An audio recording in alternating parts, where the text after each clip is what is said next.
All right. What's poppin'? Majic Mike in that mix. We got a very, very, very special guest here. We got my man Tragedy Khadafi, legendary hip-hop artist, visionary. Man, he's everything all in one. Big ups to my man Tragedy Khadafi. What's going on, my brother? Yo, I appreciate you having me here, man. Lots going on, man. Feeling great, feeling good, loving life. Oh, man, I've been listening to your music for a very long time, since you were Intelligent Hoodlum. You know what I'm saying? We got some tracks. We got some tracks, buddy. We got Arrest the President. We got a whole bunch of them. But we're gonna talk a little bit about yourself. Sure. So you're from Queensbridge, Project Housing. Tell us a little bit about that upbringing up in Queensbridge. Queensbridge, my upbringing in Queensbridge was very, for lack of a better term, very diverse. Very, very enriched in music because, you know, hip hop was so close in the park with Marley and everybody coming through and having those, you know, those infamous park jams. And, you know, also being, you know, growing up during the crack era in Queensbridge, like most, you know, like most of us or some of us, you know, it was real challenging times. So, you know, when you combine that era and just the spark of hip hop together, it's, you know, it's a lot of challenges. It was a lot of challenges, but I wouldn't change it. It's a good life. I learned a lot. I got to experience a lot. Okay, you know what I mean? So, you know, let's talk about the COVID-19. How you handling COVID-19 and all the riots and all the, you know, all this crap that's going on in NYC right now? How are you taking this in? Oh, man. First, initially, I'm not gonna lie, I didn't take it as serious as I should have. Let me say that. And because, you know, when things come by way of government, sometimes we begin to be a little skeptical because of, you know, just past issues with our government sometimes at times. So I didn't really take it too serious, and that was a very, very, very very bad mistake I made. Very bad mistake on my end and on my part. And I actually caught COVID. Oh my God, brother. Yeah, I actually caught it myself. Thank God you're still here. Yeah, but yeah, man. Unlike rest in peace, which still hurts me to this day, Fred the Godson, man. I was very moved and touched by his passing because he was such a good brother, such a good person, man. I was really saddened to see that happen to him, and it made me obviously a much more, you know, heightened my fear in a sense, and obviously my respect for what is going on increased tremendously. I also lost a aunt and uncle. I also, you know, one of my first DJs, DJ Fatal, who happens to be my DJ on Intelligent Hoodlum. He lost his mom. She was like a mom to me. My dancer, who, you know, is in the Arrest the President video, Scram, his mom passed away. She was like a mother to me also. So, you know, this has definitely affected me personally in a lot of ways. Aside from me catching it, thank the universe, I was blessed. And I had good people around me with good information, and I was able to, you know, make herbal concoctions and treat it herbally and get it out my body in 2.5 weeks. So I kind of bounced back from it, and you know, it was real challenging. Aside from that, you know, with all this happening, it was a major culture shock and change in not just environment, but in everyone's lives. Like, you know, you couldn't really go anywhere. You know, you basically were like, the city's on lockdown, and it was strange. I never seen anything like that in my life. It was morbid. It was just weird, some weird shit, man. You know what I'm saying? So, you know what I mean? So basically anybody out there who thinks COVID-19 is a hoax or anything else like that, because I hear people say to me, oh, well, nobody in my family got sick or none of my friends, but it is real. You know what I mean? It's a real factor right now, what's going on. Nah, it is. Yeah, it's real. And like I said, man, initially I was one of those people. I'm not gonna lie, I'm gonna be straight up with you. I'm gonna keep it Greenberry. I'm gonna keep it off the no bullshit DVD, Blu-ray. I was I was one of those people who didn't believe, who was skeptical, who thought it was a hoax, some government shit. And like I was hollering at my man Big Chuck the other day, we both was like, man, this is definitely, okay, that's a lot better. You can see me a lot better now. Yeah. Um, my man Big Chuck, fucking conspiracy. This is serious and it's real, and people are dying, man. People are dying, and it's sad. It's unbelievable. Yeah, you know what I mean? Well, you know what I mean? My heart goes out to your family members and everybody that lost loved ones in this whole crisis. So you had Thank a you, thank you. you had a rap group. You had a group back in the day in the 90s called Intelligent Hoodlum. You know what I mean? Let's talk a little bit about that. And you woke a lot of, our black brothers and sisters up. You woke them up, you taught them a lot about, about themselves, knowledge of self and, etc. You know what I mean? Do you want to give us a little bit about how it was back then when you were Intelligent Hoodlum? I mean, yeah, it was an interesting time for me because I was just coming, off the street, so to speak, young, naive, green. I didn't know too much about the world, and I began to see into the world that, I was so blind to for a long time. I was beginning to see how things affected people, how, decisions made by government or national decisions, how they affect, the little people, the little man. And in a major way, it affected me in a way that I wanted to kind of speak on it, and I wanted to address it. And that's what I did with Intelligent Hoodlum. It wasn't necessarily or actually a group. It was more so an album and a movement. And that's what I try to do even to this day. I try to create movements. And that was my first initial step at creating a movement and addressing, social and political issues, if you will. That was my first, my initial attempt at doing such a thing. Okay. And then also, you played a big influence in hip hop, especially Queens. You helped spawn groups like Mobb Deep. Well, they looked up to you, obviously. Capone and Noriega, Nas, the list goes on. Not just through lyrics, through production too, as well. Now, when you met Nas and Capone Noriega and everybody, they were pretty young. You know what I'm saying? So, how was it I meeting up? mean, yeah. I mean, at that time, when I met Nas, that was a different time from CNN because, they're younger than me and Nas, and I'm older than Nas.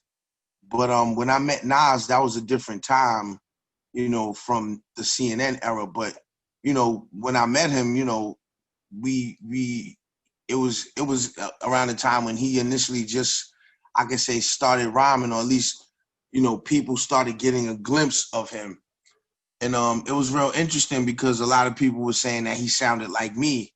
Um, and this is not to discredit Nas. He's definitely, obviously, one of our elite MCs. And it was just an interesting time and a great time, man, to meet him and be blessed enough to come across somebody so talented. And the same thing with CNN. I mean, you know, despite ups and downs or whatever, and whatever challenges we've all had in our relationships at times, and everybody has them. It's nothing new. But it was an interesting time when I met them as well, because they were just kind of like, they were like me in a sense at that time, where they were just coming off the street, and I introduced them to a world, a world in music, you know what I mean, and in a way that they could get themselves out of the streets and possibly do something for themselves and do something for them, for their families. And that's exactly what happened. And I'm grateful to have been in a position to do that. Okay, so why did you take up the name Khadafi? I mean, I know tragedy, we know what that stands for, but why did you take up Muammar Gaddafi's name? The I former. did a little. I did at the time. Everyone was mimicking, mobsters, and I didn't necessarily want to mimic a mobster. Somebody must say, "Well, goddamn, why the fuck you mimic a dictator?" But I did a little homework on Muammar Gaddafi, and I mean, I didn't.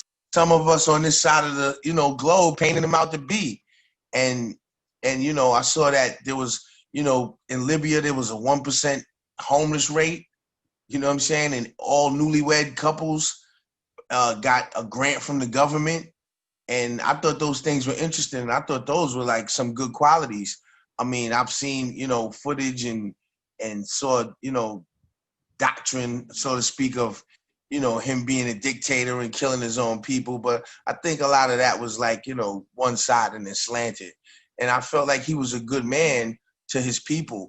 And, you know, just like anybody else in this world, you know, they're going to do what they feel is necessary to do for their people. And for the most part, you know, I didn't see him as being the devil that he was painted out to be.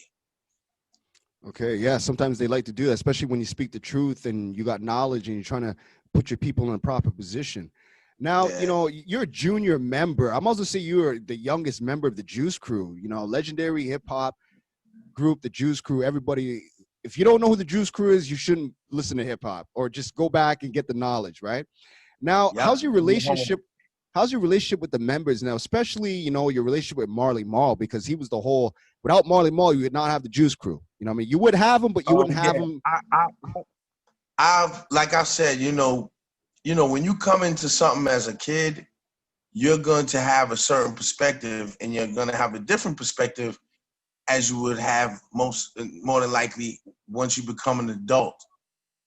So I say that to say, me and Marley have went through our challenges, but overall, I love Marley. You know what I'm saying? He taught me how to eat, and he taught me how to craft my skills, and he taught me how to, you know, approach this business. So overall, I love Marley. I don't get a chance to speak to him much. I seen him about a year ago, and you know, it was peace, and I was happy to see him. I don't speak to Biz too much.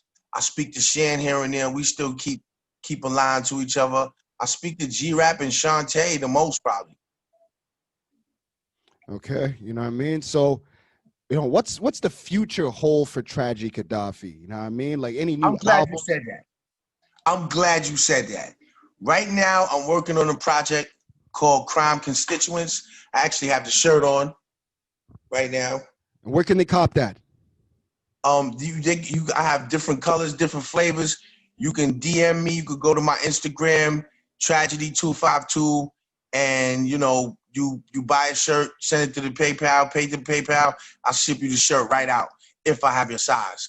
But on the album, it's called Crime Constituents. I straight jacked the Chanel logo. It's called Crime Constituents. It's going to be my last chamber for street music, because this is gonna be, you know, I'm getting maturer, and I'm venturing off into other things that are still hip hop. I'm still keeping it hip hop. Even my new ventures are hip hop. So one of my last projects are gonna be Crime Constituents, and that's with myself and my partner Bloodsport. Big LSD is involved. Fish Pomade is involved. I got a nice team of people involved in it. But for the most part, it's about Crime Constituents album. I have a Styles P feature on it, a Planet Asia feature, and a Raekwon feature, and those are all of the industry features I want. Aside from that, there's something very important that I'm working on, and it's called On the Child. And it's a hip hop, it's one of the first hip hop cooking shows. It's one of the first hip hop cooking shows. The first episode we did that recently dropped was featuring guest China Mac. And the good thing about this show, the guest comes on, your favorite artist comes on, they create and cook their signature dish just for you, the viewer, and I help them prepare the dish. And we have real talk and good conversation. And it's a good show because we're feeding the culture. My second guest was Lord Jamal. So if you haven't seen the show, you should actually go to my Instagram page, Tragedy252, and click the link to watch the show that's in the website on the heading of the page. Or you can go to the Facebook page, which is On the Child TV. Or you can just go straight to YouTube and punch in On the Child. And that's spelled ONDACHOW, On the Child. And like I said, hip hop cooking show, we feeding the culture, and it's good energy, man. Speaking of food, because I love to ask artists now what they're eating. You know, what are you actually eating right now? Are you vegetarian? Are you a meat eater? Do you like curry? Do you like that curry chicken? I'm not. I love that curry chicken. I'm not a vegetarian. I don't eat a lot of red meat. But I'm basically on my way to be a vegetarian though. I'm moving that way. Okay. Now I want to ask you this, right? Because I know a lot of New York New Yorkers, they got like a Caribbean background. Do you have any Caribbean background in you? Like, where are your parents originally from? Down south or? Um, my people are originally from the South. They're what they call Geechee. Okay, and where in the south is that Yeah, located? South Carolina South. primarily South Carolina. So yeah, I found that out. But then I found out that my roots are I forgot the exact percentage, but it's a high percentage that we're Nigerian. Okay, you know what I mean? And not just that, we've been over here in North America for thousands of years. I don't want to get into the whole history, you know what I mean? Because that's another Yeah, topic. it gets deep. It gets deep. It gets deep. So we're gonna play your track, you know what I mean? Arrest the President, right? And that's when you had the whole Okay. intelligent hoodlum movement. Now tell us about Arrest the President. Who was in office at the time when you wrote this track? Bush Senior was in office. Now, did you really want him out? Bush Senior was in office. Oh, hell yeah, him, yeah. Who would you want out more? Did you want Bush Senior out more, or do you want Donald Trump out more? I know this is gonna sound crazy to people, but I wanted Bush Senior out more. We've heard things about Trump. He's doing things under the radar. You know what I mean? A lot of people are starting to get exposed, things of that nature. Who do you got? Like, who do you think is going to win the election? Biden or Trump? I don't think Trump is gonna win again. I don't think they're gonna allow him to win again. But to me, it's a lot involved in this thing here because it's all about layers. You know what I'm saying? Okay. So what made It's you a want to layers game. What made you want to write that song, Arrest the President? You know what I mean? Was it because of the crack era that was At going that on? at that no, at that time I was young and I felt like, being young and being somewhat innocent, I approached it like, okay, if the president is the head of this nation, chief office, and this nation is doing so many corrupt things, you had all type of scandals going on for years with this country, then, if I go out and I do these type of things as an individual on a micro level, if our government is doing this, then arrest the president. It was just that simple to me. And who did the production on it? And what type of setting was the studio? Like, you were obviously using analog, reel to reel. Tell us about that experience when you came into the studio. Yeah. Well, anyone knows if they've been a part of that era and this era. And when I say that era, I'm talking about the era in which Majic Mike just spoke of, the analog era. And then, this era, meaning the digital era. The analog era was a much different time sonically because there was a warmer, grittier sound. It was less cleaner. You know what I'm saying? So you could imagine the music was more soulful. Even the hardest of music had more soul to it, had more of a soul in it. So that was the difference to me from that particular time or era in comparison to this one. You know what I mean? And just like I said earlier, I was younger. I was still, learning a lot. I'm still learning now, but at the time I didn't really know nothing. So like anything that I grasped, intensely. So that song was something inside of me was, it was an intense, passionate voice that I needed to get out and speak into and bring into a certain awareness to get, people like me, like you said, my music helped educate a lot of people, to get young people like me to understand that we need to understand this world around us and understand that it's bigger than the blocks and corners that we seem to dwell in and inhibit, what I'm saying, so much. You know what I mean? All right, let's check that track out by Intelligent Hoodlum, Arrest the President. And what year did this come out? This came out in what, 90, 91, 92? Nah, it's like 89, 90, bro. 89, 90? Yeah, that's 89, 90. I'll tell you what, when I first saw you Yeah. all, right, it was on Rap City. We had a program here in Canada. It was on Much Music called Rap City. And I'd say about 91, All right. I saw a couple of your videos. You had them short dreads. you had the fade and the little tiny dreads. But Yeah. yeah, Yes, I did. I guess like out here in Canada, it took a while for the music to come up here because we didn't have internet. So I was just guessing. It's all good, man, because I remember you from way back then, bro. All right, let's check this out, man. I remember. All right, go ahead. Yeah, no, I said I remember you from way back when. You know what I mean? Yeah, me and Tragic Khadafi, I've worked on a couple mixtapes. I've put them on one mixtape, and people were just saying, man, like, we're going to get to that track later. We're going to play Yams later, but let's get to this track right now, Arrest the President by Intelligent Hoodlum / Tragic Khadafi, right here on the Majic Mixxx, the Magic Hour. Let's go, baby. Let's get it. And we're back. Go to my YouTube channel, subscribe, Majic with a J, Majic Mike. We've been zooming these interviews, putting them up on YouTube, and then we're just taking the audio and just throwing them on FM, radio, wherever we could put it, digital, satellite. So we got this next track called. Let's get it, man. We got this next track, Yams. I was just talking about this track before we played the track, and it's featuring Royal Flush. Now, I love the beat. I love the production. I actually put that on one of my mixtapes. Yes, you did. You know what I'm saying, right? So tell us about Yams right here. And I love the video. It's so raw and gutter.